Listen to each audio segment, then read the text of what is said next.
In 11 years as a creator, I've made thousands of mistakes, but if you can avoid these 7, it's difficult to fail. Mistake number 1. Have you ever met someone who never takes responsibility? Their childhood was bad because of their parents, their financial situation is bad because of the government, and they got fired because their company is greedy. No matter what happens, it's always someone else's fault. Even if those things are true, people with this mindset rarely succeed because they don't take responsibility for their own growth. Unfortunately, many creators fall into this same trap when it comes to the algorithm. Every time a post underperforms, they assume it's the algorithm's fault. And sure, sometimes the algorithm does play a role, but if you always use this as an excuse, you're not going to make it as a creator. Complaining won't change the algorithm, and it won't make your content perform better either. The only things you can control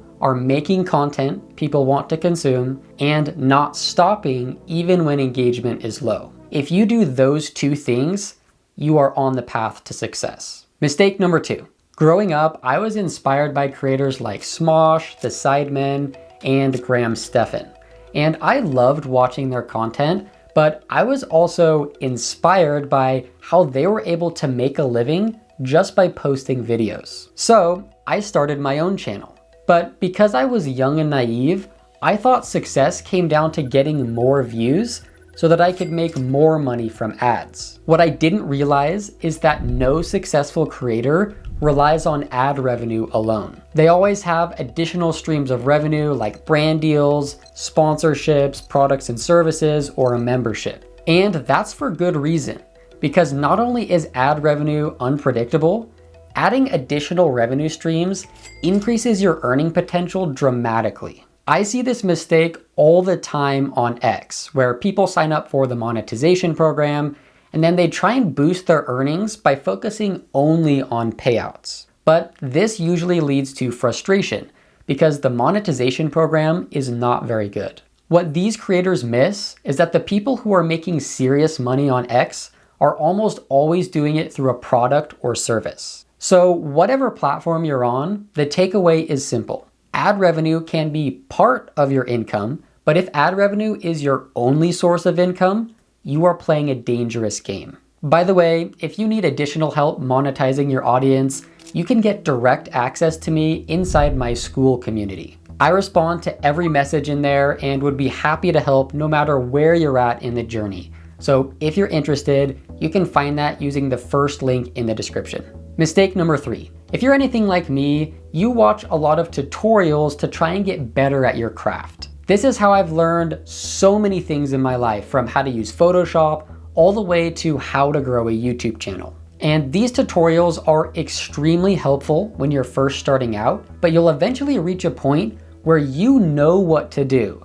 You just haven't seen the results yet. At this point, you need to stop consuming educational content because you're either going to end up overwhelmed by all the differing opinions, or you're going to start using it as an excuse to not do the actual work. There's no secret hack you'll discover that makes things easier. You just got to stick to your plan until you see results. Mistake number 4. Once you start seeing results, it's important to do a couple things. First, you are responsible for paying taxes on any money you earn. So in order to make things easier at tax season, I would recommend tracking your revenue and expenses so that you can file your taxes properly. Now, I'm not a tax professional, so for the best advice, speak to one of those, but I just have a simple spreadsheet where anytime I make money, I write it down, and then also anytime I spend money related to my business, I write that down as well. This makes things super easy at tax season because I already have all the data I need to accurately file my tax return.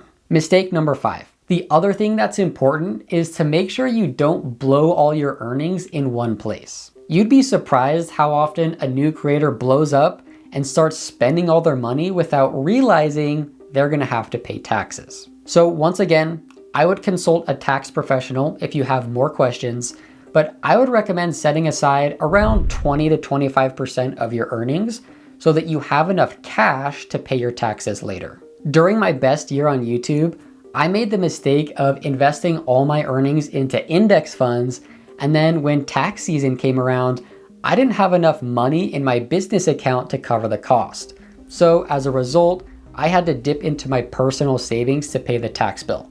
So don't make the same mistake I did. Mistake number 6. During my 11 years as a creator, I've always dreamed of eventually going full-time and being able to support my family from my content. I'm not quite there yet, but I've had glimpses of what it feels like to succeed, and every time something like this happens, I've always been surprised how little it's impacted my life. What I found is that I often focus so much on making money that I forget to enjoy the process. So one thing that helps me keep perspective is a quote from Alex Hormozi, which is that the point of the game is to keep playing. Just like how the point of fitness is not to get in shape, but to stay in shape, or the point of marriage is not to get married, but to stay married, the point of business is not to win at business. The point is to stay in business. And ever since I heard this insight, it's completely changed the way I think about my process. Being a creator is a lot more fun when the focus is on doing what you love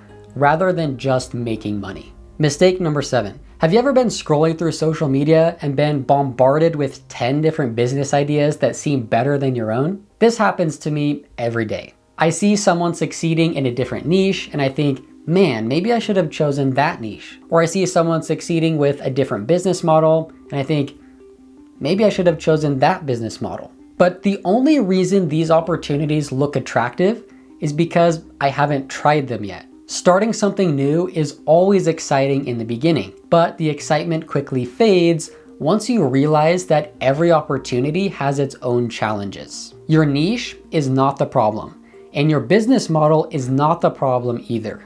Don't let shiny object syndrome distract you from the path you've chosen. If you keep jumping from path to path, you're never gonna reach the top because your progress restarts every time you chase a new opportunity. And speaking of reaching the top, click the video on screen to learn how you can make progress faster than other creators.